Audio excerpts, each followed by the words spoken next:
கிறிஸ்துவில் மிகவும் பிரியமானவர்களே, இந்த தவ காலத்துல ஆண்டவரிடத்துல திரும்பி வருவோம். நம்முடைய கத்தோலிக்க திருச்சபை நமக்கு ஒரு வாய்ப்பை தந்திருக்கிறது. அதை பயன்படுத்துங்க. பாவத்திலிருந்து திரும்பி வா, உடல் இச்சைகளிலிருந்து திரும்பி வா. உன்னுடைய சொந்த பலத்தை நம்பிக்கொண்டு இருக்காதே. இயேசுவின் பலத்துக்காக, கடவுளுடைய பலத்துக்காக காத்திருக்க வா. ஆண்டவரிடத்துல வா. அவர் உன்னை உயர்த்துவா, உன் பாவங்களை கழுவா, உன்னை ஆசீர்வதித்து உயர்த்துகிற நல்ல தகப்பன் அவர். திரும்பி வா. ஊதாரி மைந்தன் திரும்பி வந்ததை போல திரும்பி வா.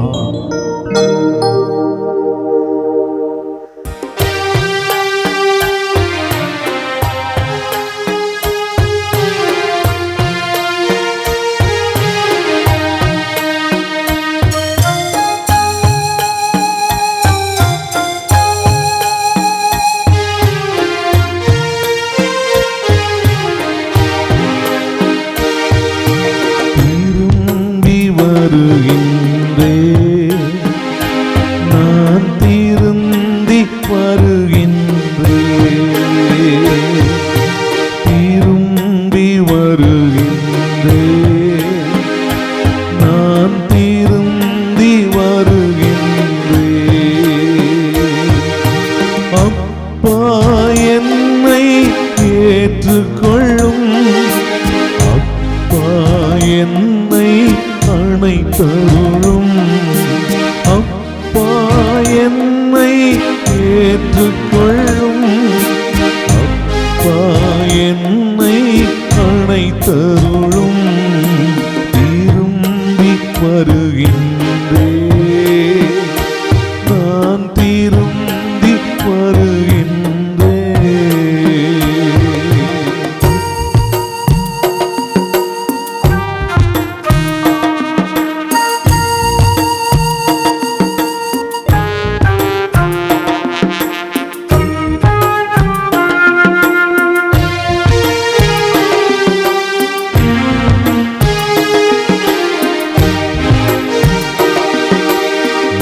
செய்த பாவங்களை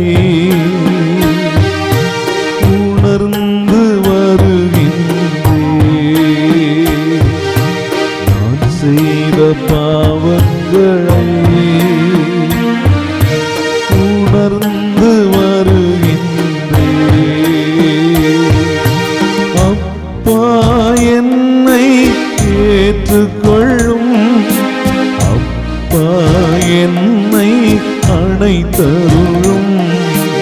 அப்பா என்னை ஏற்றுக்கொள்ளும். அப்பா என்னை அணைத்தருளும்.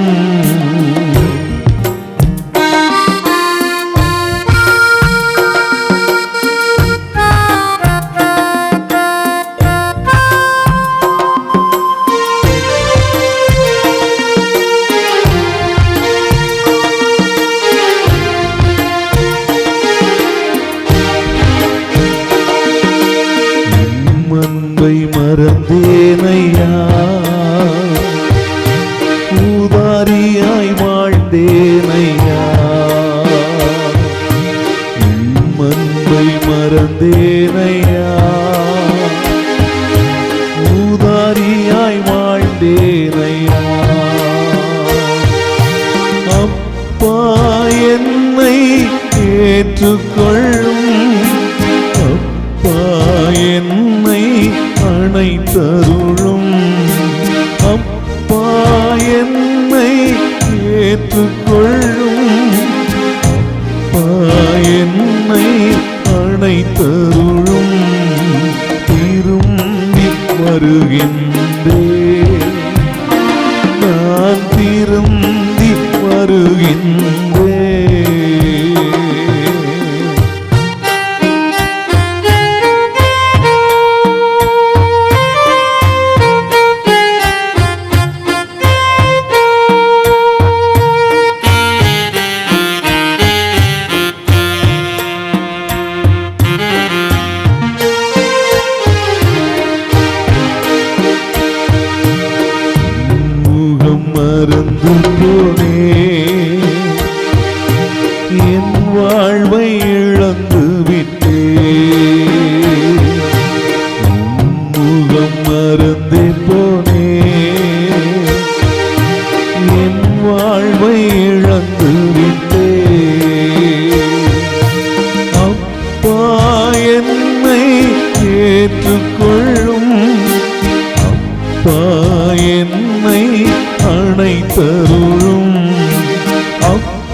ஏற்றுக்கொள்ளும் அப்பா என்னை அணைத்தருளும் திரும்பி வருகின்றேன் நான் திரும்பி வருகின்றேன்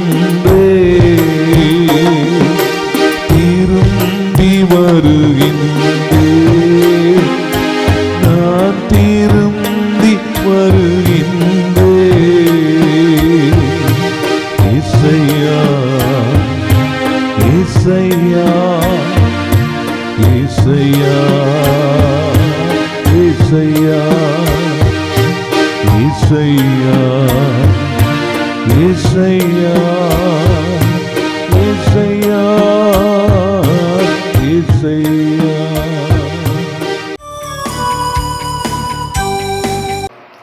இயேசுவில் பிரியமான சகோதர சகோதரிகளே, யோவான் நற்செய்தி 8ஆம் அதிகாரம் 21 முதல் 30 வரை உள்ள இறை வார்த்தைகளில் இயேசு யார் என்பதையும் அவர் எதற்காக வந்தார் என்பதையும் குறித்து ஆழமாக சிந்திக்க அழைப்பு கொடுக்கிறது யோவான் நற்செய்தி.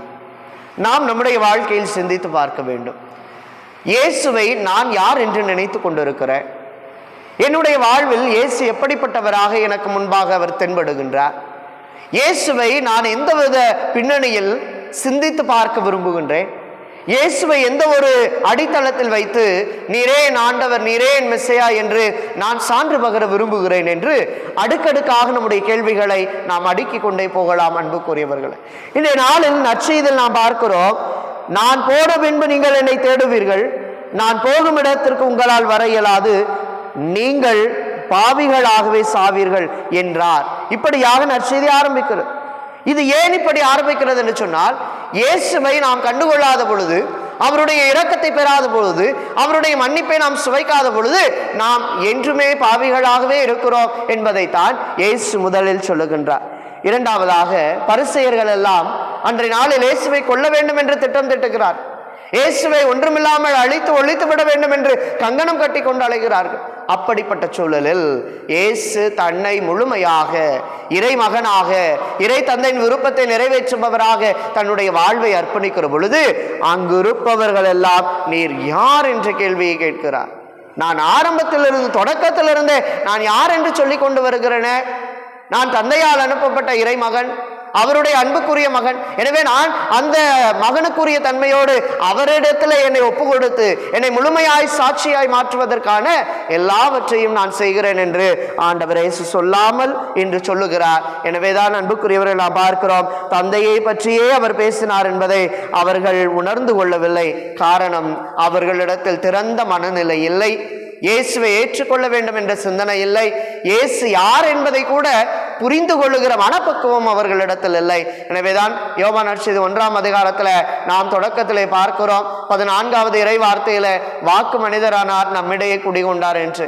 ஆனால் அந்த வாக்கு மனிதரான இயேசு கிறிஸ்து நம்மிடத்திலே குடிகொள்ள வருகிற பொழுது நாம் என்ன செய்து விட்டோம் என்றால், அவருக்கு உரியவரிடத்திலே வந்தார், அவருக்கு உரியவர்களோ அவர்களை ஏற்றுக்கொள்ளவில்லை. என்று நாம் இயேசுவை ஏற்றுக்கொள்ளுகிறோமா? யார் என்று புரிந்து கொள்ளுகிறோமா? இயேசு எனக்கு என்ன செய்கிறார் என்பதை மனதார என்னால் ஏற்றுக்கொள்ள முடிகிறதா என்ற சிந்தனையோடு கடந்து செல்கிற பொழுது, பிரியமானவர்களே, நீங்கள் மானிட மகனை உயர்த்திய முன்பு இருக்கிறவர் நானே, நானாக எதையும் செய்யவில்லை, மாறாக தந்தை கற்றுத்தந்ததையே நான் எடுத்துரைக்கிறேன் என்று இயேசு தன்னை முழுமையாய் கொடுக்கின்ற ஒரு பின்னணியில் நாம் பார்க்கிறோம். நானும் அவருக்கு உகந்தவற்றையே எப்போதும் செய்து வருகிறேன் என்ற அந்த இயேசுவை நாம் புரிந்து கொண்டோம் என்று சொன்னால், இயேசுவிடத்தில் நம்மாலும் நம்பிக்கை கொள்ள முடியும். தேவையற்ற கேள்விகளோ, அவசியமற்ற கேள்விகளோ, தேவையில்லாத புரிதல்களோ எதுவும் நம்மை ஆட்கொள்ளாமல் ஆண்டவரின் ஆவி வல்லமை நம்மை ஆட்கொள்ளும். அதற்கான அருள் இந்த நற்செய்தி பகுதியின் வழியாய் நமக்கு கிடைப்பதாக. இறையேசு என்றும் நம்மோடு இருந்து நம்மை பாதுகாத்து பராமரித்து வழி நடத்துவாராக. ஆமீன். 2 குறிப்பேடு 32ஆம் அதிகாரம் 25வது வசனம். தயவு செய்து எடுத்து வாசிங்க. நல்ல பாருங்க, பைபிள் சொல்கிறது, எசேக்கியா தமக்கு அளிக்கப்பட்ட அருள் உதவிக்கேற்ப நடக்கவில்லை. நல்ல பாருங்க, யாரை பத்தி எழுதிருக்குன்னா, வேதம் சொல்லுகிறது, உன் ஜெபத்தை கேட்டேன், உன் கண்ணீரை இப்படின்னு ஆண்டவர் சொன்ன ஒரு மனுஷன் தான் யாரு? எசேக்கியா ராஜா. எசேக்கியா ராஜாவை பார்த்து ஆண்டவர் சொல்ல, ஒரு ஜெபத்தை கேட்டேன், கண்ணீரை கண்டேன். ஏன்? அவனுக்கு கேன்சர். நீ கேன்சர் அன்னைக்கு புற்றுநோய், அந்த வியாதியில அவன் இருக்கிறான். அவன் அழுதான் சவுறுபுறமா திரும்பி, கர்த்தாவே ஆண்டவரேன்னு. ஆண்டவர் அவன் மேல இறங்கி அவனுக்கு 15 ஆண்டு கூட கொடுத்துட்டாரு. அல்லேலூயா. 15 ஆண்டு. சிலர்லாம் பாருங்க கிட்னி போயிரும், இருதயம் போயிரும், சாவ கடக்கு கொண்டு வந்து சுகமாயிரும். 2-4 நாள் சுகமான சத்துரம் பிரதர் பிரைஸ் இல்ல, நல்லா இருக்கு. திரும்ப 1 வாரம் கழிச்சு பார்த்தா குவார்டரோட கிடக்கான், குடிச்சிட்டு கிடக்குறான். அப்படின்னா அர்த்தம் என்ன? யாருக்கு மேல அவனுக்கு பயம் இல்லை, தேவனுக்கு மேல பயம் இல்லை. அகங்காரம் தலை விரிச்சு ஆடுது. இந்த எசேக்கியா ராஜாவுக்கும் தேவன் சுகத்தை கொடுத்துட்டாரு. அவனுக்கு ஆண்டவர் தம்முடைய அருளை பொழிந்தார். ஆனா அவன் என்ன செய்யலாம்? படிக்கீங்களாப்பா? அவனுக்கு கொடுக்கப்பட்ட அருள் உதவிக்கு ஏற்ப அவன் நடக்கவில்லை. அவன் மனம் செருக்குற்றது. இதனால் அவர் மீதும் யூதா எருசலேம் மீதும் ஆண்டவர் சினமுற்றார். Praise the Lord. சொல்லுங்க அல்லேலூயா, சொல்லுங்க அல்லேலூயா. ஆண்டவருடைய கோபம் யார் மேல வந்துட்டு? யூதாவின் மீதும் அந்த ராஜாவின் மீதும், எசேக்கியா மேல தேவனுக்கு கோபம் வந்துட்டு. இன்னைக்கு உங்க வீட்டில் தேவ கோபாக்கின்னு நீங்க என்ன, இன்னைக்கு ஆணவத்தை விட்டுருங்க, அகங்காரத்தை விட்டுருங்க. தயவு செஞ்சு நல்ல தாழ்ச்சியோட, ஆண்டவரே இந்த உலகத்துல எல்லாம் நீர் கொடுத்தது, அறிவு, படிப்பு, பட்டம், பதவி, செல்வாக்கு எல்லாமே யார் கொடுத்தது? வீடு, வாசல், சம்பளம் எல்லாம் கடவுள் கொடுத்ததுப்பா. நீ 2 லட்சம் சம்பாதிக்கலாம், ஆபீசரா இருக்கலாம், கேப்டனா இருக்கலாம், நீ பெரிய அதிகாரியா இருக்கலாம், நீ எம்எல்ஏவா இருக்கலாம், எம்பியா இருக்கலாம். யாரா இருந்தாலும் தெய்வத்துக்கு முன்னால நீ ஒண்ணுமே இல்லை. அவர் கொடுத்த தானம், கடவுள் போட்ட பிச்சை. Praise the Lord. சத்தமா சொல்லுங்க அல்லேலூயா, சத்தமா சொல்லுங்க அல்லேலூயா. அதனால இருக்கிற காலத்துல என்ன பண்ண, ஆணவத்தோட இருக்காத. உசியாவுக்கு தொழுநோய் வந்துச்சு, எசேக்கியா மேல தேவனுடைய கோபம் வந்துட்டு. Praise the Lord. சத்தமா சொல்லுங்க அல்லேலூயா, அல்லேலூயா. அப்ப எனக்கு பிரியமானவர்களே, இன்னைக்கு என்ன செய்யுங்க அப்படின்னா, ஆண்டவர் சொல்றாரு, தயவு செய்து இன்னொரு வசனத்தை காண்பிக்கிறேன். திருத்துதர் பணி 12ஆம் அதிகாரம் 21 - 23. திருத்துதர் பணி, அப்போஸ்தலர் நடபடிகள், பைபிள் எடுத்துக்கோங்க. திருத்துதர் பணி, அப்போஸ்தலர் நடபடிகள் 12ஆம் அதிகாரம் 21 - 23. மறந்துடாதமா? உசியா, எசேக்கியா, இவன்படி ஏரோதுங்கிற ஒரு ராஜா பத்தி பைபிள் எழுதியிருக்கு. வாசிங்கம்மா சீக்கிரம். ஏரோது அரச ஆடை அணிந்து மேடையில் அமர்ந்து உரையாற்றினான். பைபிள் சொல்லுது ஏரோதுங்கிற ராஜா இருந்தான். அவன் மேடையில் உட்கார்ந்து என்ன செஞ்சான்? பேச ஆரம்பிச்சான் ஜனங்களை பார்த்து. அப்போது மக்கள் இது மனித குரல் அல்ல, கடவுளின் குரல் என்று ஆர்ப்பரித்தனர். உடனே ஆண்டவரின் தூதர் அவனை அடித்தார். அவன் கடவுளை பெருமைப்படுத்தவில்லை, அவன் புழுத்து செத்தான். கை தட்டுங்க பாப்போம், நல்ல தட்டுங்க. நான் சொன்னா இது உங்களுக்கு குத்தமா தெரியும், அதனாலதான் பைபிள்ல காமிச்சேன்.